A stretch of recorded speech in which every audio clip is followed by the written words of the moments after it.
يا رسول الله يا حبيب الله يا نبي الله إيفوي محمد صلى الله عليه وسلم محمد من با تو میخوام من با تو میخوام.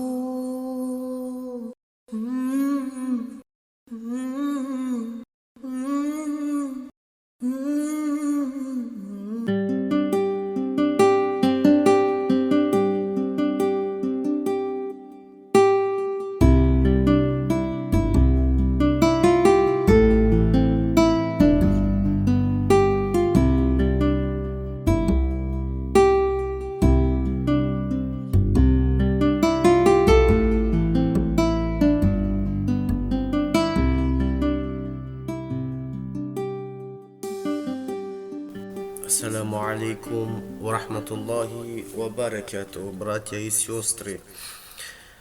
Нам задал вопрос из Бухары брат Тимурбек. Он просил нас, чтобы мы ответили на таджикском, поскольку он по-русски не понимает, а мы по-узбекски не разговариваем.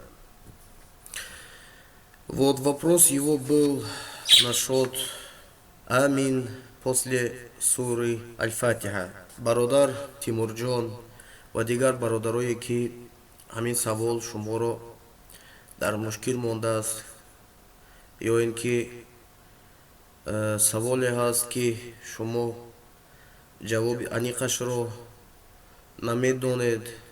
баъзеҳо баланд омин мегӯянд пас аз сураи фотиҳа, баъзеҳо паст. хулас ин савол албатта ба албат хеле вақт шуд ҷавоби худашро ёфтагӣ. фақат шахсоне ки аз пайи ин шуданд, шахсоне ки уламоҳоро гӯш мекунанд, албатта ба албат онҳо ҷавоба медонанд. акун савол додем бародар, масалан бо бародарои хоҳароне ҳаст ки намедонанд ҷавобаша. ман бисёр ҳадис, бисёр далел намебиёрам. якта ҳадис мебиёрам аз саҳиҳи бухорӣ. рақами ҳадис 780. рақами ҳадис 780 аз абу ҳурайра ривоят шудагӣ. пайғамбари худо саллаллоҳу алайҳи васалам гуфтанд, вақте ки имом пас аз сураи фотиҳа омин мегӯяд, шумо ҳам албатта омин гӯед, чунки агар омини инсон бо омини фариштаҳо якҷоя шавад, ё ин ки дар як вақт шавад, аллоҳи меҳрабон гунаҳҳои кардагиашро мағфират мекунад. яъне ки гуноҳҳое ки сағир, гуноҳҳои сағирро худованд мағфират мекунад.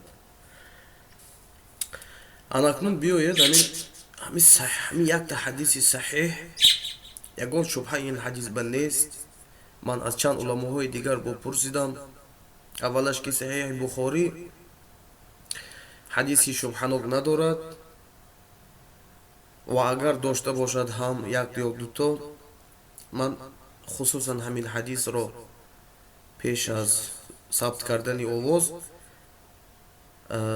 аз уламоҳо суол кардам ва саҳеҳ будани ҳадисро тасдиқ кардам. пайғамбари худо саллаллоҳу алайҳи васалам мегӯяд, гуфтанд, як бор дигар мехонам ҳадиса. ҳар вақтое ки имом пас аз сураи фотиҳа омин мегӯяд, шумо ҳам омин гӯед, чунки агар омини инсон бо омини фариштаҳо дар як вақт шавад,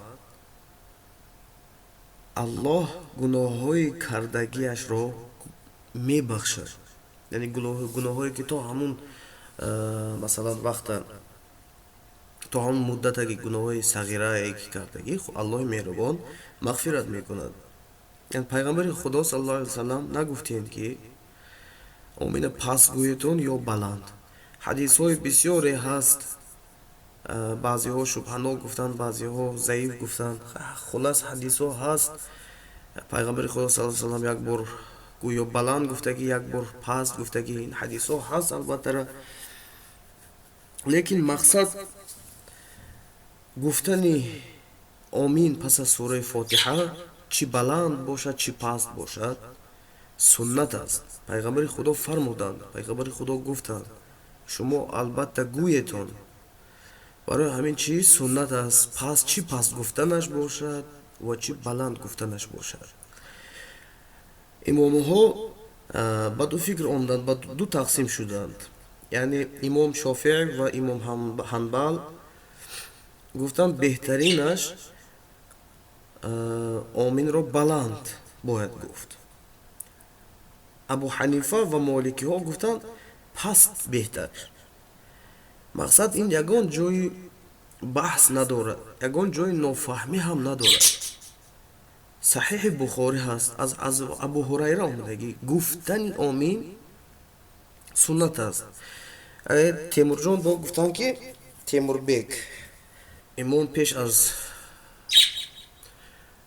хондани намоз бархесту гуфт ки бародаро, ин масҷиди моон ба омина паст мегӯян, ҳама омина паст гӯяд, ҳеҷ ки нашунавад, баланд мумкин не.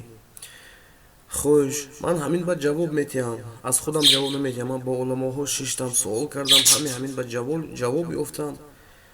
аз одаме ки бо ақл аст, худаш ҳамин ҳадис мефаҳмад ки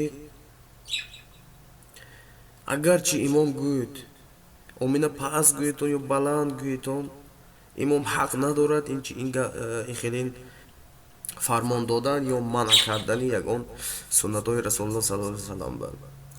паст баланд чӣ хел ки мехоҳед гӯед, ягон ҷои зарараш нест. хоҳед паст гӯед, хоҳед баланд гӯед, ин ягон ҷои баҳс надорад, ягон нофаҳмӣ ҳам надорад. ҳадис рақами ҳадис саҳиҳ Бухорӣ, рақами ҳадис 780. ва касе агар дар кор бошад, марҳамат, китоббинӣ кунед, саҳифа занед, ёбед.